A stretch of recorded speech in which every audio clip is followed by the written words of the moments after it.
Përshëndetje të nderuar shikues, po fillojmë me përmbledhjen e ngjarjeve që e karakterizuan javën që lan pas në Gjakov. Të martën e kësaj jave, shumë shtëpi e rrugu përmbytën si rezultat i rreshjeve të shiut, të cilat shkaktuan daljen e lumenjve nga shtretërit e tyre. Në disa lagje, edhe banorët u detyruan të evakuoheshin, ndërsa dëmet e vërshimeve u konsideruan si shumë të mëdha. Më pas rreshjet u ndalën, lumenjt filluan të qetësohen e situata e përgjithshme filloi të normalizohej. Si rezultati këtyre vërshimeve, evidente mbetën mbeturinat, të cilat nga lumenjt u hodhën në rrugë, u dëmtuan disa mbrojtëse të urave e u shkaktuan dëme të shumta në ekonomi familjare. Ndërkaq në bizneset të Gjakovës nuk janë evidentuar dëme shumë të mëdha. Vërshimet e datës 6 janar në Gjakov nxorën në sipërfaqe edhe shumë mbeturina. Në zonat të ndryshme të qytetit e sidomos në afërsi të shtretërve të lumenjve, prania e tyre ishte shumë e madhe, pamje kjo është shkaktuar nga faktori njeri dhe e sjellur në sipërfaqe nga vrulli i ujit të lumenjve.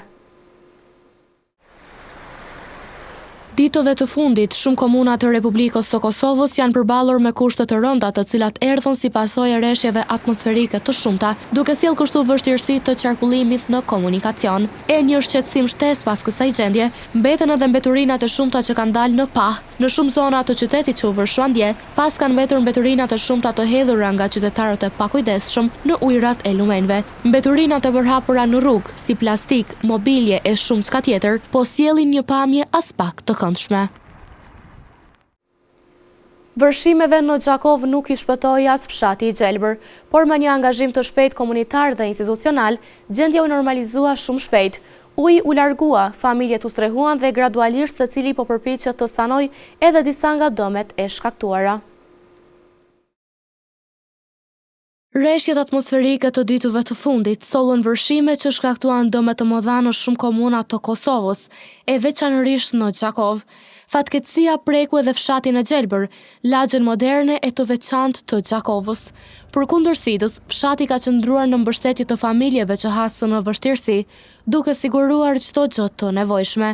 Ndërkaq sot fshati i Gjelbër ka dalë me një reagim ku është thënë se gjatë vërshimeve që përfshin gjithë rajonin, por edhe mbar Kosovën, e posaçërisht qytetin dhe fshatrat e Gjakovës, një situatë pa precedent që nuk ka ndodhur në 50 vitet e fundit, pa u përjashtuar nuk mbeti as fshati i Gjelbër, ku uji depërtoi edhe në zonën tonë. Një falënderim i veçantë për të gjithë, e sidomos për banorët e fshatit të Gjelbër, për energjinë e jashtëzakonshme pozitive që treguan. Edhe gjatë atyre 5 orëve të vështira për ta dhe për lagjen tonë, fytyrat e tyre ishin plot energji të mirë, qetësi dhe solidaritet. Falenderojmë gjithashtu institucionin përgjegjës për situata emergjente, zjarfiksit të cilët na ndihmuan neve në evakuimin e 4 familjeve në fshatin e Gjelbër. Falenderojmë nga zemra të gjithë zemërmirët dhe njerëzit me mendje të shëndosh, që u solidarizuan me ne për të kaluar së bashku ato 5 orë të vështira. Gjithashtu, të gjitha familjeve u kemi ofruar strehim të përkohshëm deri në pastrimin e plot të shtëpive. Kemi qenë pranë secilës familje me gjithçka që u është nevojitur dhe do t'ju jemi pranë për çdo gjë. Pavarësisht faktit se çdo centimetër i ndërtuar në fshatin e Gjelbër është realizuar me leje ndërtimi dhe se diga mbrojtëse që rrethon fshatin është ndërtuar po ashtu me leje ndërtimi, por të cilat janë kryer të gjitha pagesat në institucionet e komunës së Gjakovës, ne urojmë që sa më shpejt institucionet përgjegjëse të vazhdojnë ndërtimin dhe rregullimin e shtratit të lumit në mënyrë që të parandalohet përsëritja e kësaj situate, nëse ndonjëherë mund të ndodhë sërish. Megjithse kjo që ndodhi nuk është parë në 50 vitet e fundit, ne do të marrim të gjitha masat e nevojshme që, edhe nëse përsëritet, të mos shkaktoj më dëme në fshatin e Gjelbër. Jemi krenar që vendi ton kemi arritur t'i sjellim një mënyrë jetese, që do të ishte e mirëpritur edhe në vendet më të zhvilluara të Europës. Jemi po ashtu krenar që fshati i Gjelbër do të pasërohet edhe më shumë me bukuri dhe investime të reja në muajt që do të vinë. Jemi krenar që pa kaluar as 24 orë, gjendja në fshat është kthyer në normalitet dhe që familjet kanë filluar sërish jetën e tyre që nga mbrëmja e djeshme. Fshati i Gjelbër ka qenë dhe mbetet madhështor.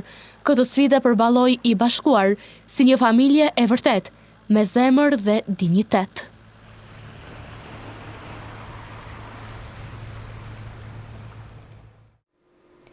Krahas shtëpive, edhe disa biznese patën probleme me vërshimet gjatë kësaj jave. Argjend Fetahu nga Aleanca Kosovare e Biznesit tha se bazuar në informata të terrenit, numri i bizneseve të dëmtuara nga vërshimet është i lartë dhe dëmet gjithashtu janë të vogla dhe të sanueshme shumë më shpejt. Aleanca Kosovare e Biznesit është përpjekur që të përcjell nga afër situatën me vërshimet të ndodhura në komunën e Gjakovës. Argjend Fetahu, kryetari i AKB-s për rafshin e Dugagjinit, tha se Gjakova është ballafaquar me një situatë shumë të keqe, por fatmirësisht nuk zgjati shumë. Gjakova është ballafaquar me një situatë shumë të keqe në ditët që janë pas, por fatbarësisht që nuk kena pas fatkeqësi në njerëz, domet kanë qenë tepër të mëdha, po në aspektin tek bizneset, informata kemi pak, informata kena zyrtarët tonë që kena pas këtë kohën në kontakt, po nuk kanë bizneset që ka pas të dëmtuara. Bizneset që kanë të dëmtuara kanë qenë disa që janë bizneset të mesme, të vogla, cilat në përpodrume kanë pas ujë, po që në zerë, po pa domet të mëdha materiale. Tutje Fetahu tha se zyrtarët e AKB-s janë vazhdimisht në teren dhe nga informatat e përditësuara kemi vetëm disa dëme të vogla në biznese. Deri këto momente nuk kemi në informacion, zyrtarët tonë këtë kohë janë në kontakt me bizneset, që kemi entrar në kontakt përmes telefonit, po nuk kemi diçka që ka diçka në dom tek bizneset. Aleanca Kosovare e Bizneseve në secilin rrethan ju qëndron afër bizneseve, me qëllim që bashkëpunimi të jetë sa më produktiv, shtoi Fetahu. Ne si AKB kemi bërë thirrje dhe bëjmë thirrje që qëndrojmë pranë çdo moment, çdo kohë që është nevoja për të qëndruar, qoftë familjarëve, qoftë institucioneve, qoftë kujt do të qoftë. Ky institucion në ditën e vërshimeve në Gjakov pati bërë thirrje për shpallje të gjendjes emergjente dhe mbështetje me fonde të posaçme për tejkalimin e kësaj situate dhe sanimin e pasojave të shkaktuara. Pas vërshimeve, qyteti ynë u ballafaqua edhe me një tjetër ngjarje të rëndë. Në pasditën e së enjtes, fabrika Komodita u mbulua nga flakët, duke u djegur një pjesë e saj. Edhe pse intervenimet e autoriteteve relevante ishin të shpejta, vatra e zjarrit nuk u shua për disa orë, për çfarë edhe dëmet po vlerësohen të mëdha. Dje në Gjakov ka ndodhur një ngjarje teje të rëndë. Ka rënë zjarr që ka shkaktuar dëme enorme për fabrikën Komodita. Komodita ka qenë një ndër shtyllat më të fuqishme për zhvillimin ekonomik të Gjakovës, zonave përreth, si dhe Kosovës në përgjithësi. Ky gjigant ekonomik ka shënuar pikë kthese për ekonominë e vendit, e ka pasur ndikim në një numër teje të madh të ekonomive familjare. Ka ngjallur shpresë për mira familje. Sot, në këto momente teje të vështira për Komoditan, ne shprehim keqardhje të thellë dhe shprehim solidaritetin ton të plot me pronarët, menaxhmentin dhe secilin të punësuar pranë kësaj kompanie. Ne qëndrojmë pranë jush dhe shpresojmë që fal profesionalizmit e përkushtimit për të cilin secili person është në dijeni e është mirënjohës, Komodita të ngrihet përsëri e të vazhdojë ta bëjë Gjakovën e ekonominë e familjeve të saj shumë të fuqishme, siç ka bërë deri më tani. Lutemi që Komodita të ngrihet përsëri për të mirën e tyre dhe gjithë vendit tonë.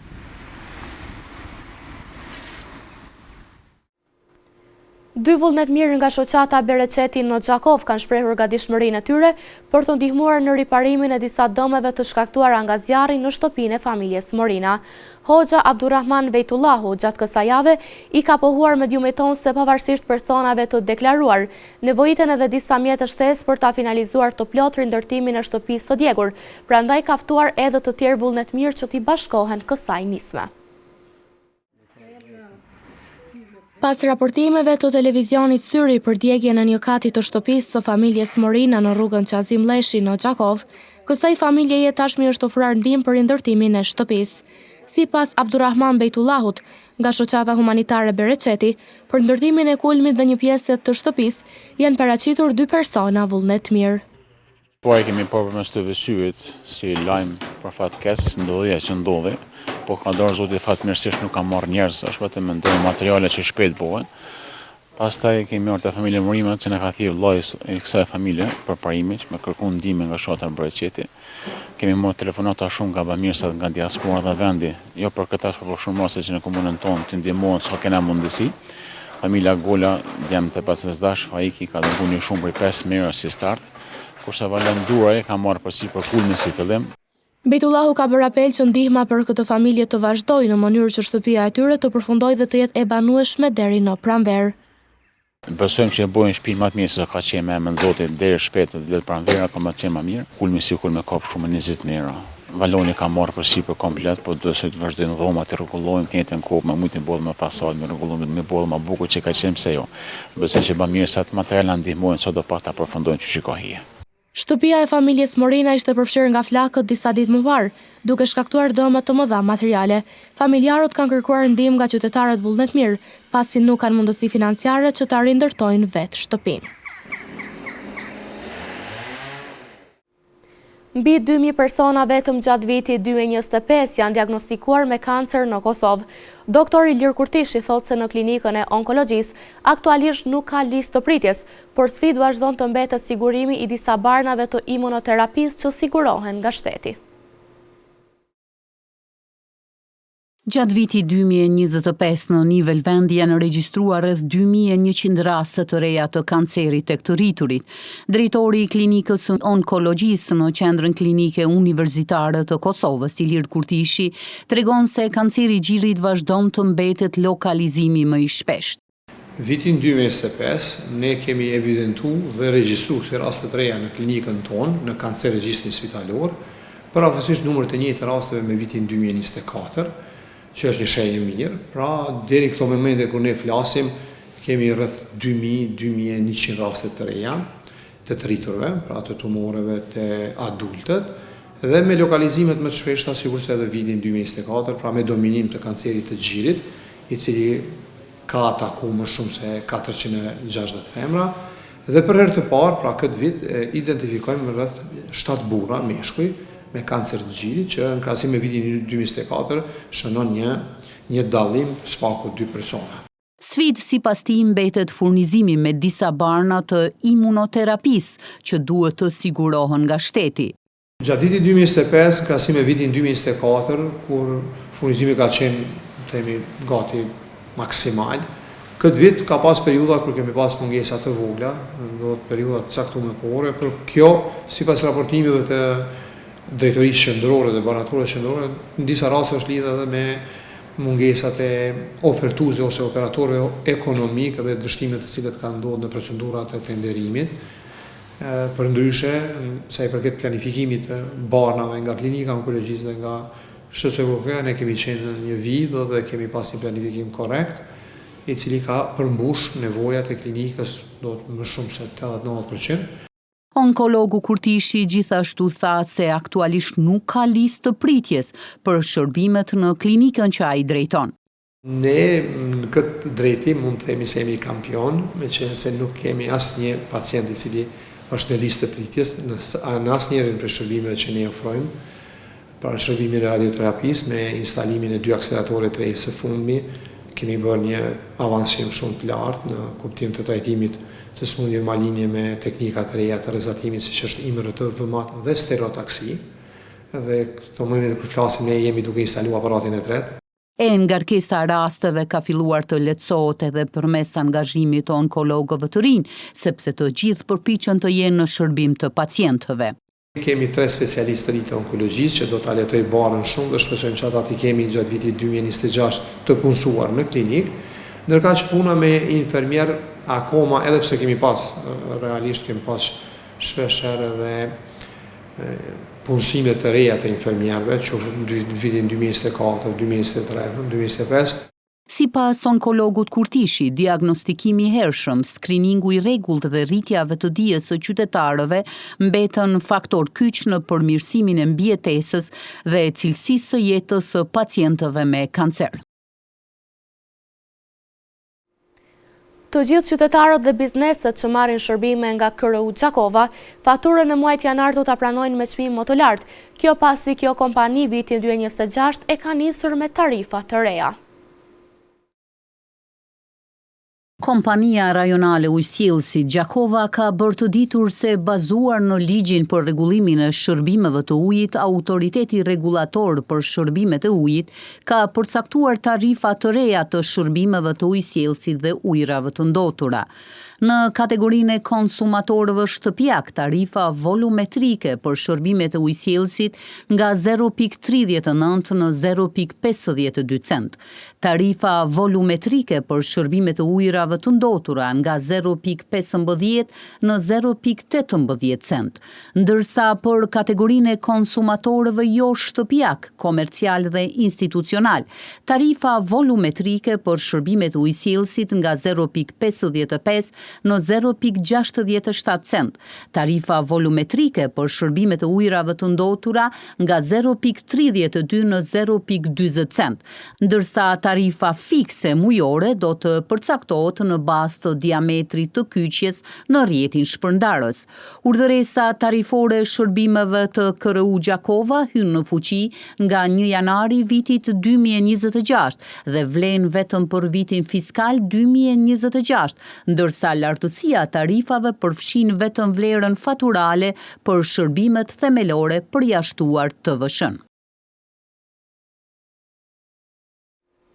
Të gjithë familjarët që duan të vizitojnë pacientët e hospitalizuar në Spitalin Nisa Grezda në Gjakov, këtë mund ta bëjnë vetëm përmes dy orareve të përcaktuara nga menaxhmenti i spitalit. Në të kundërtën nuk do të lejohen nga punonjësit e recepcionit të funksionalizuar së fundmi. Në Spitalin e Përgjithshëm Nisa Grezda në Gjakov ka disa ditë që është funksionalizuar recepcioni i spitalit si një mundësi e mirë për t'i mbajtur në kontroll hyrje dhe daljet e personave të panevojshëm dhe në të njëjtën kohë për të ruajtur edhe shëndetin e pacientëve të hospitalizuar dhe stafit shëndetësor. Drejtori Hilmi Shala pohoi se qysh në ditët e para spitali po duket më i qetë. Fillimisht duket mirë, spitali është më i qetë.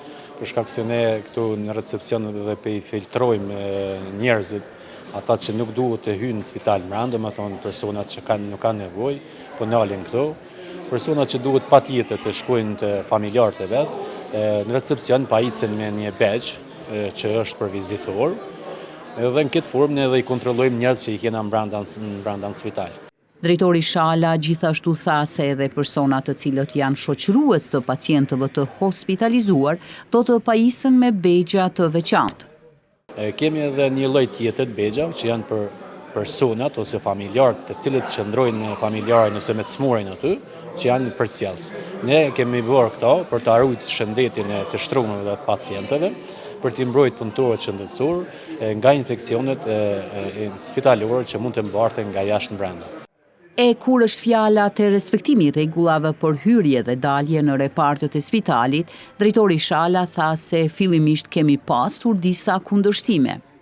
Kemi rezistencë nga disa grupe, sidomos grupe familjare që vinë 8 veta, 10 veta ta vizitojnë një, por kjo është po ndodh sidomos natën, mas orës 10 natës, dhe ky recepcion që është bërë tani është bërë për këtë qëllim që të ruhet shëndeti i qytetarëve. Prandaj të gjithë personat që duhet të vizitojnë pacientët e hospitalizuar në Spitalin Nisa Grezda, këtë mund ta bëjnë në 2 orare, nga ora 13 deri në orën 14 dhe nga ora 18:30 deri në orën 19. Të njëjtit duhet të respektojnë këtë orare, në të kundërtën e kanë të pamundur të realizojnë vizitën. Ndoqët për mbledhjen me disa prej ngjarjeve që karakterizuan javën që lan pas në Gjakov, ndërkohë ju vazhdoni të qëndroni me programin ton. Mirëmbëjtje.